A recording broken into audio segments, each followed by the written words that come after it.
Sahabat jejak waktu Muslim, malam itu langit Madiun tampak kelam. Bukan karena mendung, tapi karena hawa mencekam yang menyelimuti hati penduduknya di setiap surau, di setiap pesantren. Para santri berbisik lirih seakan mengetahui bahwa badai besar akan segera datang. Indonesia baru saja berusia 3 tahun sejak proklamasi kemerdekaan. Tetapi darah perjuangan belum benar-benar kering. Belanda masih menyerang melalui agresi militer. Dan di sisi lain, perpecahan mulai tumbuh dari dalam negeri sendiri. Menurut Arsip Nasional Republik Indonesia, suasana politik tahun 1948 diwarnai oleh ketegangan antara kelompok nasionalis, Islam, dan ideologi kiri yang berusaha merebut arah revolusi. Namun di antara hiruk-pikuk itu, para kiai di Jawa Timur tetap berdiri tegak. Mereka berpegang pada ajaran tauhid dan keyakinan bahwa kemerdekaan sejati hanya akan berarti bila dijaga dengan iman. Di pesantren-pesantren seperti Tebu Ireng, Rejoso, Lirboyo, dan pesantren-pesantren kecil di sekitar Madiun, para santri tak hanya belajar kitab kuning, mereka juga belajar menjaga tanah air sebagai amanah Allah. Nu Online mencatat banyak pesantren waktu itu menjadi pusat perjuangan fisik, tempat menginap para pejuang, tempat menyimpan senjata, bahkan menjadi dapur logistik bagi pasukan Hizbullah dan Sabilillah. Namun keadaan mulai berubah. Di tengah perjuangan mempertahankan kemerdekaan, muncul kelompok yang menolak nilai ketuhanan. Mereka menuduh para kiai sebagai penghalang revolusi. Sebagaimana dicatat dalam buku Sejarah Nasional Indonesia Jilid 6, ideologi yang menolak agama mulai menyebar di kalangan rakyat miskin, memanfaatkan kelelahan dan kemiskinan pasca perang. Kiai Haji Wahid Hasyim kala itu, lewat pidato dan surat-suratnya yang kini tersimpan di Arsip Nasional, mengingatkan bahwa kemerdekaan Indonesia tidak boleh berubah menjadi kekuasaan tanpa Tuhan. Namun suara ulama sering dianggap ancaman bagi mereka yang haus kuasa. Dari jurnal UIN Sunan Ampel 2021 disebutkan bahwa wilayah Madiun menjadi titik benturan, karena di sanalah para ulama pesantren aktif membimbing masyarakat untuk tetap berpegang pada syariat Islam di tengah kekacauan. Beberapa laporan resmi menyebut para ulama menolak perintah untuk mengganti khutbah Jumat dengan orasi politik. Penolakan inilah yang membuat mereka dianggap musuh revolusi. Sahabat jejak waktu Muslim, inilah awal mula ketegangan yang akan berujung pada tragedi berdarah.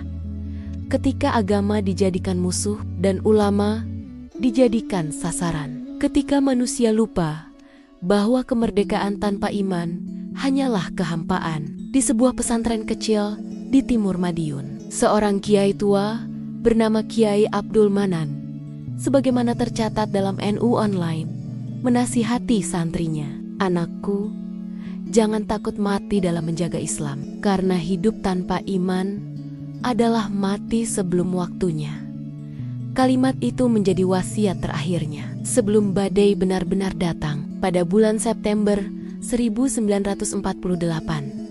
Situasi di Madiun memanas. Pasukan dari pihak ideologi kiri mulai mengambil alih pemerintahan lokal. Dan di banyak daerah, mereka melakukan penangkapan terhadap para kiai dan tokoh pesantren. Arsip Nasional mencatat, peristiwa ini dikenal sebagai pemberontakan Madiun dan menjadi salah satu luka terdalam dalam sejarah bangsa.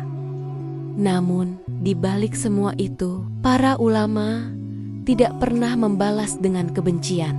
Mereka memilih untuk bertahan dengan doa, dengan keyakinan bahwa Allah akan menyingkap kebenaran pada waktunya.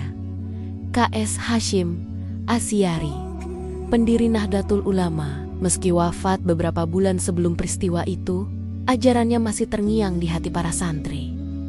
Cintai negerimu, karena di sanalah kamu menegakkan kalimat Allah. Maka ketika para kiai di Madiun ditangkap, mereka tidak berteriak, tidak melawan dengan pedang. mereka melawan dengan keikhlasan, dengan dizikir yang tak pernah putus. Sahabat jejak waktu Muslim, inilah bab pertama dari tragedi yang kelak menorehkan duka mendalam. Sebuah tragedi yang bukan hanya tentang politik atau kekuasaan, tapi tentang benturan antara cahaya dan kegelapan, antara iman dan pengkhianatan. Dalam catatan NU Online dan Arsip Nasional, lebih dari 100 ulama dan santri dari wilayah Madiun, Magetan, Ponorogo, hingga Kediri menjadi korban pembunuhan. Banyak di antara mereka dimakamkan tanpa nama, namun namanya tercatat di sisi Allah sebagai syuhada. Dan sejak saat itu, darah para ulama menjadi peringatan bagi generasi setelahnya bahwa agama harus dijaga bukan hanya dengan kata-kata, tapi dengan pengorbanan. Sahabat jejak waktu Muslim, jika malam ini engkau mendengar lantunan doa dari pesantren-pesantren di Jawa Timur, ketahuilah, itu bukan sekadar dizikir biasa. Itu gema dari sejarah panjang ketika iman dipertaruhkan demi menjaga negeri ini tetap bertuhan. Dan begitulah akar dari tragedi Madiun, bukan sekadar perebutan kekuasaan, tetapi benturan keyakinan antara mereka yang ingin meniadakan Tuhan dan para kiai yang menegakkan kalimat Allah hingga titik darah penghabisan. Sahabat jejak waktu Muslim, subuh itu kabut menutupi desa-desa di sekitar Madiun. Dari kejauhan terdengar sayup-sayup suara azan yang masih berani dikumandangkan. Tetapi tidak lama, suara itu dibungkam oleh letusan senjata dan sunyi pun jatuh. Arsip Nasional mencatat pada pertengahan September tahun 1948, Madiun telah dikuasai oleh kelompok bersenjata yang menolak nilai agama. Di berbagai daerah seperti Magetan, Ponorogo, Ngawi, hingga Kediri, ratusan orang ditangkap, terutama mereka yang dikenal sebagai kiai, santri, atau tokoh Nahdlatul Ulama. NU Online menulis, para ulama dianggap musuh ideologi karena mereka menolak mengganti doa dan khutbah Jumat dengan propaganda politik. Mereka tetap menyebut nama Allah dalam khutbahnya, tetap menyeru umat agar tidak meninggalkan syalat, dan tetap mengingatkan bahwa kemerdekaan sejati hanya milik bangsa yang bertuhan. Namun bagi mereka yang buta akan iman, nasihat itu dianggap ancaman. Maka dimulailah tragedi yang menorehkan darah dan air mata di tanah Jawa Timur. Di pesantren kecil Banjarsari, Madiun, seorang kiai bernama Kiai Haji Abdurrahman, sebagaimana tercatat dalam jurnal UIN Sunan Ampel 2021, ditangkap saat tengah mengajar tafsir. Ia dituduh menyebarkan ajaran feodal dan reaksioner, padahal yang ia ajarkan hanyalah makna firman Allah, wala tahinu wala tahzanu wa antumul alauna in kuntum muminin. Janganlah kamu lemah, jangan bersedih, karena kamu yang paling tinggi bila kamu beriman. Kiai Abdurrahman dibawa ke tepi sawah, diikat bersama beberapa santri, dan di hadapan mereka para algojo berteriak, pilih hidup tanpa Tuhan atau mati bersama Allah. Dan tanpa ragu, sang kiai menjawab lirih, lebih baik mati dalam iman daripada hidup tanpa Allah. Peluru pun menembus dadanya, dan tanah Madiun basah oleh darah suci. Sahabat jejak waktu Muslim, kisah serupa terjadi di banyak tempat. Arsip Nasional Republik Indonesia mencatat kesaksian warga desa Soko, Magetan. Di sana, puluhan ulama dan santri dibantai di sebuah sumur tua yang kini dikenal sebagai Sumur Soko. Satu persatu mereka dijatuhkan ke lubang itu setelah disiksa dan diminta mengingkari agamanya. Namun tidak ada satupun yang menyerah. Menurut penelitian NU Online dan Museum Pahlawan Nasional Surabaya, di antara korban terdapat beberapa kiai terkenal seperti Kiai Haji Ahmad Suja dan Kiai Haji Abdul Karim, pengasuh pesantren di wilayah Madiun Timur. Mereka dikenal santun, pengasih, dan selalu menenangkan masyarakat agar tidak membalas dengan kekerasan. Tetapi justru ketenangan itu yang membuat mereka dianggap berbahaya oleh pihak yang menginginkan kekacauan. Malam demi malam, pesantren yang dahulu penuh dengan dizikir berubah menjadi tempat penyiksaan. Kitab kuning dibakar, masjid ditutup, dan suara azan digantikan dengan pekik propaganda. Namun, di balik semua itu, para santri tetap menghafal Al-Quran secara sembunyi-sembunyi di ladang, di rumah-rumah kecil, di hutan yang gelap. Mereka berbisik dalam doa, "Ya Allah, lindungi guru kami dan kuatkan kami dalam iman." Kisah ini bukan mitos. Sahabat Jejak Waktu Muslim, dalam catatan ANRI dan Sejarah Nasional Indonesia, Jilid Sri, setelah pasukan pemerintah berhasil merebut kembali Madiun, ditemukan banyak jasad para ulama yang telah dimakamkan tanpa nama. Beberapa bahkan masih memegang tasbih di tangannya, seolah mereka wafat dalam dizikir. Kiai Haji Said Akil Siraj dalam bukunya menulis bahwa darah para ulama Madiun menjadi saksi bahwa jihad bukan hanya di medan perang melawan penjajah, tetapi juga melawan ideologi yang ingin mencabut Tuhan dari hati manusia. Sahabat Jejak Waktu Muslim, bayangkan bagaimana para istri kiai mencari suaminya di tengah reruntuhan pesantren. Bagaimana para santri kecil menangis melihat kitab suci dibakar. Bagaimana setiap langkah menjadi saksi bahwa iman adalah kemewahan terakhir yang mereka miliki. Namun di balik kengerian itu, ada cahaya yang tidak pernah padam. Ketika pasukan pemerintah berhasil memasuki Madiun kembali, mereka menemukan pesantren-pesantren yang porak-poranda. Tetapi di dinding-dinding yang hangus itu masih tertulis kalimat Allahu Akbar dengan arang.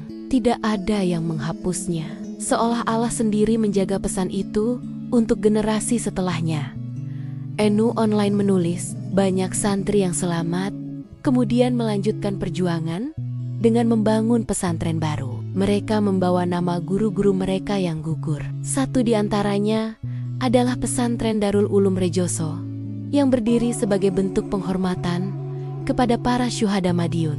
Dan dari sanalah semangat itu menyebar kembali bahwa Islam di Indonesia tidak akan pernah padam meski dibakar api kebencian.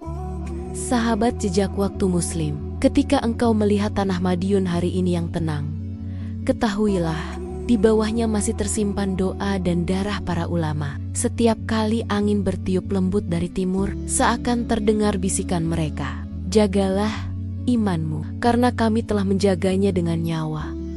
Tragedi ini bukan sekadar catatan masa lalu, tetapi peringatan bahwa kekuasaan tanpa Tuhan akan membawa kehancuran, dan kemerdekaan tanpa iman akan melahirkan kegelapan. Para ulama Madiun tidak mati. Mereka hidup dalam setiap doa, dalam setiap pesantren yang berdiri kembali, dalam setiap santri yang membaca Al-Quran dengan suara bergetar di tengah malam. Sahabat Jejak Waktu Muslim, marilah kita berhenti sejenak, tundukkan kepala, dan kirimkan doa terbaik bagi mereka. Semoga Allah Subhanahu wa Ta'ala menerima mereka sebagai syuhada dan menjadikan darah mereka sebagai cahaya bagi bangsa ini. Sahabat Jejak Waktu Muslim, ketika pasukan TNI berhasil memasuki kembali wilayah Madiun pada akhir September tahun 1948, mereka disambut oleh sebuah pemandangan yang begitu memilukan. Menurut catatan Arsip Nasional Republik Indonesia, di banyak tempat ditemukan sumber-sumber yang penuh dengan jasad para ulama, tokoh masyarakat, dan santri. Sebuah tragedi kelam yang menorehkan luka begitu dalam. Namun, di tengah kesedihan yang menyayat hati itu, ada satu hal yang menggetarkan jiwa. Di tangan beberapa syuhada yang ditemukan, masih tergenggam erat tasbih dan mushaf kecil yang tak sempat mereka lepaskan. Seolah-olah hingga napas terakhir, mereka memeluk erat iman mereka. NU Online mencatat, setelah tragedi itu, banyak keluarga ulama yang selamat memilih jalan yang luar biasa. Mereka kembali membuka pesantren, Meskipun dalam kondisi yang sangat sederhana, hanya beralas tanah, berdinding bambu, dan beratap jerami. Bagi mereka, mengajar kembali adalah bentuk perlawanan. Mendirikan pesantren kembali adalah jihad yang sejati. Di daerah Rejoso, Jombang, para santri yang berhasil selamat dari Madiun datang membawa kitab-kitab yang berhasil mereka selamatkan dari kobaran api. Dengan suara bergetar menahan tangis, namun dengan hati yang penuh keberanian, mereka mulai mengajar anak-anak di desa. "Guru kami sudah tiada," kata salah satu santri yang kesaksiannya tercatat dalam jurnal UIN Sunan Ampel. "Tapi ilmu mereka hidup di dada kami dan tak akan pernah padam meski dunia membencinya." Sahabat jejak waktu Muslim, sejarah mencatat Nahdlatul Ulama saat itu bergerak cepat untuk membantu pemulihan daerah-daerah yang hancur.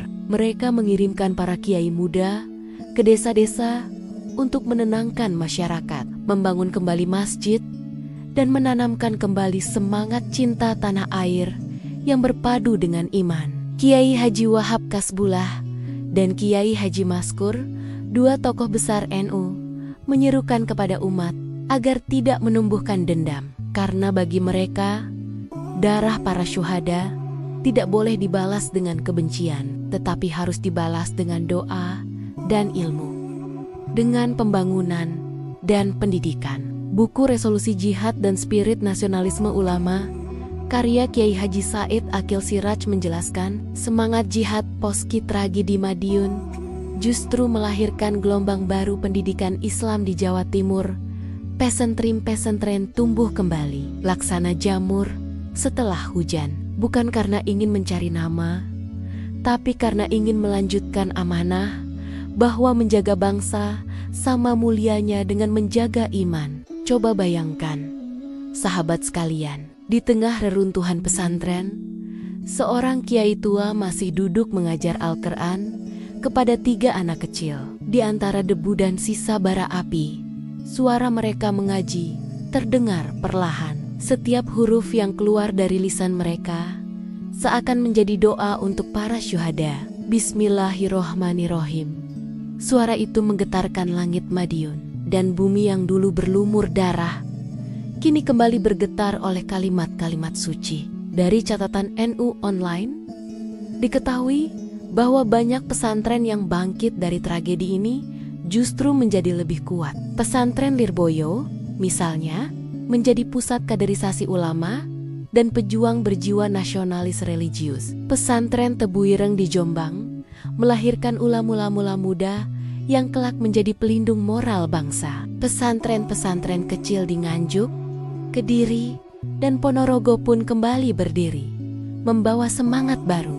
Mereka tidak menulis sejarah dengan tinta, tetapi dengan air mata dan doa. Arsip Nasional mencatat, pemerintah pada masa itu mengakui jasa besar para ulama dan santri dalam menjaga stabilitas pasca tragedi Madiun. Beberapa kiai bahkan diangkat sebagai penasihat moral dalam proses rekonsiliasi nasional. Dan dari situlah tumbuh satu keyakinan bahwa Indonesia hanya akan kokoh bila agama dijadikan dasar moral kehidupan berbangsa. Sahabat jejak waktu Muslim, peristiwa Madiun bukan hanya sebuah tragedi darah. Ia juga merupakan momen lahirnya kesadaran bahwa jihad bukan melulu tentang mengangkat senjata, melainkan juga tentang menyalakan kembali obor ilmu dan iman. Banyak ulama berkata pada masa itu, "Kami kehilangan guru kami, tetapi kami tidak kehilangan arah, karena Allah tetap bersama kami."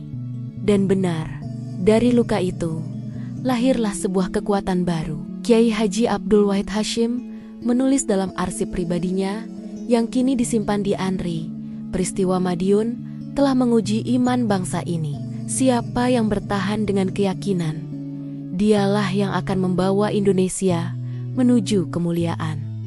Sejak saat itu, semangat jihad dalam pendidikan Islam semakin menguat. Pesantren menjadi benteng moral sekaligus pelita bagi bangsa. Santri-santri yang dulu menyaksikan kekejaman kini tumbuh menjadi pemimpin yang berjiwa lembut, namun tegas dalam prinsip. Mereka tidak menyimpan dendam, hanya menyimpan tekad untuk memastikan sejarah kelam tidak terulang kembali. Sahabat jejak waktu Muslim, hari ini ketika kita berjalan di tanah Madiun yang damai, ketahuilah, di setiap helai rumputnya tersimpan doa.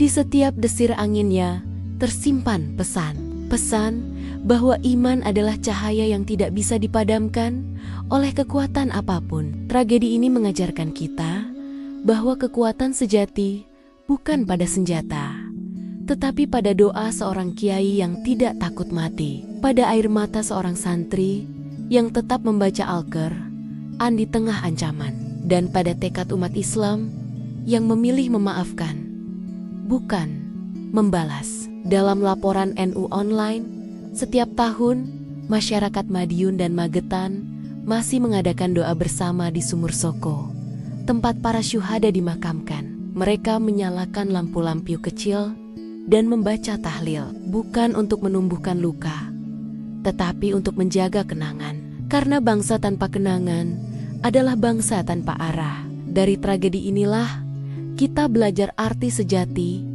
dari jihad, bahwa jihad tidak selalu di medan perang, tapi juga di ruang hati kita, menjaga agar iman tetap hidup dalam zaman yang terus berubah.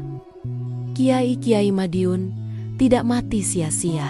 Mereka telah menanamkan benih iman yang kini tumbuh di hati setiap Muslim Indonesia. Mereka mengajarkan bahwa cinta tanah air adalah bagian dari iman, dan menjaga negeri adalah ibadah yang agung. Hari ini kita mewarisi perjuangan itu, bukan dengan darah, tapi dengan ilmu dan amal, bukan dengan kebencian, tapi dengan kasih sayang dan dakwah. Sahabat jejak waktu Muslim, marilah kita sejenak merenung. Apakah kita sudah menjaga iman kita sebagaimana mereka menjaganya dengan nyawa? Apakah kita sudah memakmurkan masjid sebagaimana mereka membangun pesantren dari puing-puing reruntuhan? Apakah kita sudah meneladani kesabaran mereka dalam menghadapi ujian zaman? Jika belum, maka inilah saatnya. Saat untuk kita menyalakan kembali obor itu. Obor yang dulu dibawa para kiai di tanah Madiun. Obor yang cahayanya tetap menyala di tengah gelap,